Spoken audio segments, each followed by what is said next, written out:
नमस्कार दोस्तों, मैं हूं आप सभी का दोस्त कुमाराम चौधरी। साथियों, आप सभी को पता है कि हनुमान बेनीवाल, आरएलपी पार्टी और कांग्रेस पार्टी का गठबंधन हो गया है।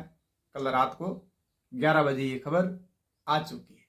लेकिन साथियों, जैसे ही हनुमान बेनीवाल और आरएलपी के गठबंधन की खबर सोशल मीडिया पर आई तो सोशल मीडिया पर एक बाहर सी आ गई, एक तूफान सा आ गया।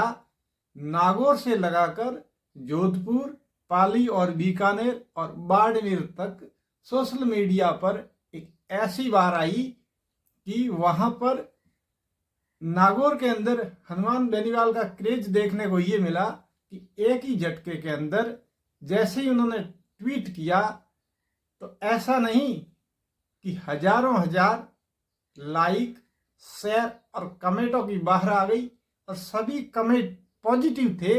उनके जो भी प्रशंसक थे, जो भी उनको सराहने वाले थे, पूरे राजस्थान के अंदर उनका यही कहना था कि जिस चीज का हमें इंतजार था, जिस चीज की हमें उम्मीद थी, वो आखिर हो ही गया। और यहाँ पर मैं सोशल मीडिया पर टकटकी लगाए हुए नजर रखे हुए था। रात को तकरीबन 1-2 बजे तक उम्मीदा राम के प्रति जो प्रतिक्रिया आ रही थी गठबंधन से पहले, वो मिली जुली आ रही थी। लेकिन जैसे ही हनुमान बेनीवाल का गठन हुआ तो यहाँ सोशल मीडिया पर हमारे उम्मीदों के हमारे उम्मीद के लिए हम तन मन धन वोट तो क्या चीज है, अपनी जान कुर्बान करने के लिए भी तैयार। इस तरह के कमेंट सोशल मीडिया पर हजारों हजार आए, लेकिन उससे पहले इतना ऐसा नहीं था।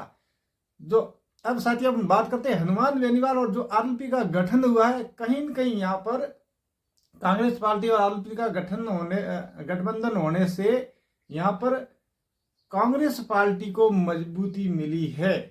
क्योंकि पिछली बार आपने देखा था हनुमान बेनीवाल और भाजपा का गठबंधन हुआ था, आरएलपी और भाजपा का। वहां पर हनुमान बेनीवाल के लिए भारतीय जनता पार्टी ने एक स्पेशल हेलीकॉप्टर चुनाव प्रचार के लिए लगा दिया था। आपको पता है कि जोधपुर लोकसभा क्षेत्र के अंदर तकरीबन 1 दर्जन से अधिक सभाएं करवाई गई हनुमान बेनीवाल से, और वहां के ये हनुमान बेनीवाल स्टार प्रचारक थे। और बाड़मेर के अंदर भी तकरीबन 4 सभाएं की गई ये आपको पता है, और भारतीय जनता पार्टी यानी कि कैलाश चौधरी के पक्ष में की गई थी। तो इससे आप अंदाजा लगा सकते हैं कि हनुमान बेनीवाल का जो क्रेज है वो कितना बड़ा है। और आज जैसे ही हनुमान बेनीवाल और कांग्रेस पार्टी का गठबंधन हुआ तो सोशल मीडिया पर एक बाहर सी आई, तो ऐसा लगता है कि हनुमान बेनीवाल का जो क्रेज है वो वाकई वास्तव में जो लोकप्रियता है उसमें कहीं कोई कमी नहीं है। जैसे पहले थी वैसी आज है। भले ही विधानसभा के अंदर भी उनका प्रदर्शन अच्छा नहीं रहा हो, मात्र एक सीट पर सिमट गई, लेकिन पिछली बार 8 लाख वोट आए थे। तो वोट बैंक में इस बार इजाफा जरूर हुआ, तकरीबन 10 लाख प्लस वो उनकी आरएलपी पार्टी जो वोट लेके आई। लेकिन जो उनकी लोकप्रियता है वो जस की तस है, उनकी लोकप्रियता के अंदर कोई कमी नहीं है। उसके बाद हनुमान बेनीवाल ने ये बताया कि नागौर की जो सीट है लोकसभा की, उससे हनुमान बेनीवाल स्वयं चुनाव लड़ेंगे।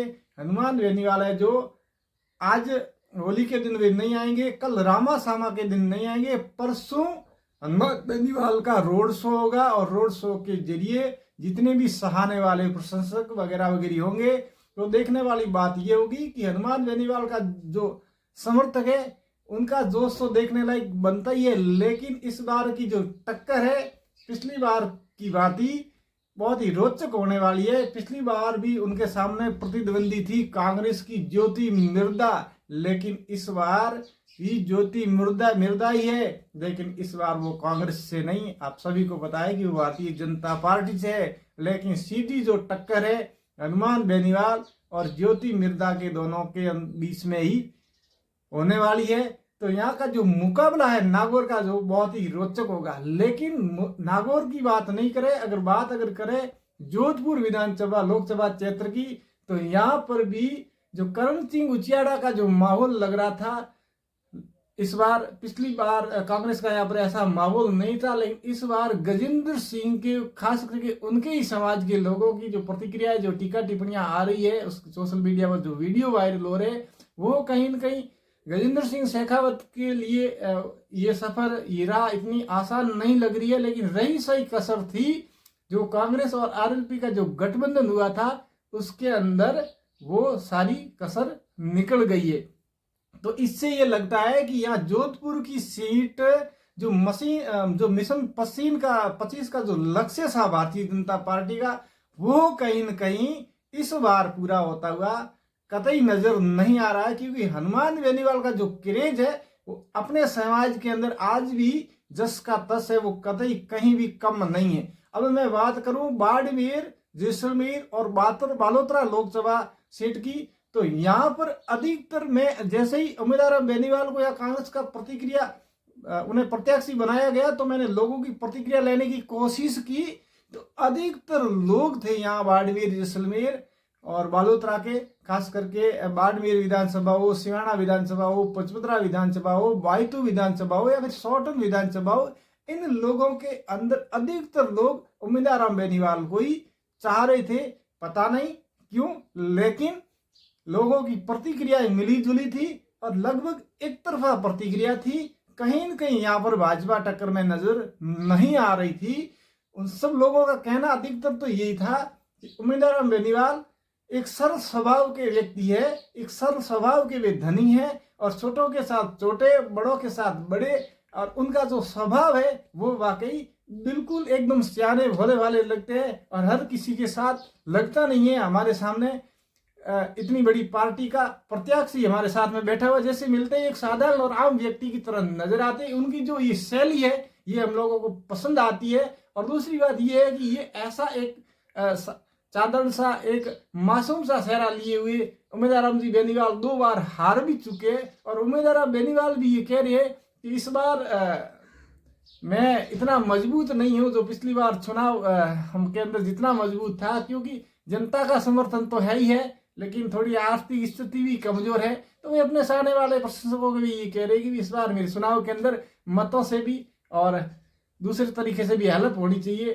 ताकि हम इस चुनाव अच्छे से लड़ सके। लेकिन जैसे ही उम्मीदवार बेनीवाल, हनुमान बेनीवाल और कांग्रेस का गठबंधन हुआ, तो यहाँ एक बाहर से आ गई हमारे उम्मीदों के उम्मीद। तो इस बार का भी जो रण है लगभग टक्कर नहीं, जो पलड़ा है कहीं न कहीं अधिक भारी लग रहा है उम्मीदवार बेनीवाल का। और अगर यहाँ पर रविंद्र सिंह निर्दलीय खड़े होते हैं तो भी यहाँ उम्मीदवार का जो पलड़ा है काफी भारी रहने वाला है, क्योंकि खास करके जो विशेष करके जिस पार्टी का जो भी प्रत्याशी होता है उसका समाज का सहयोग भरपूर रहता है। वो यहाँ बाड़मेर, जोधपुर, जैसलमेर की बात की जाए तो वही प्रत्याशी जीता है। पिछली बार आपने देखा था मानविंदर सिंह और कैलाश चौधरी जब चुनाव लड़े थे, कैलाश चौधरी भारतीय जनता पार्टी से और मानविंदर सिंह कांग्रेस से थे, तो भारतीय जनता पार्टी कैलाश चौधरी को उनके समाज का सपोर्ट था वो 100% उनके साथ था। लेकिन इस बार का जो माहौल है, लोगों की प्रतिक्रिया है, लोगों की टीका टिप्पणियां है, लोगों से जब मिले बात की, तो इस बार जो झुकाव है वो लगभग उम्मीदवार बेनीवाल की तरफ है।